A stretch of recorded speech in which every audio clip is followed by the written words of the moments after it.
Cauchy रे pipe तो बाहर से होता है ना। हाँ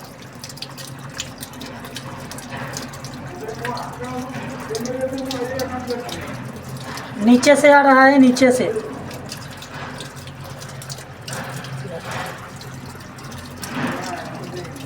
WC क्या है? हाँ तो WC की हाँ तो कनेक्शन ठीक से नहीं किया भाई।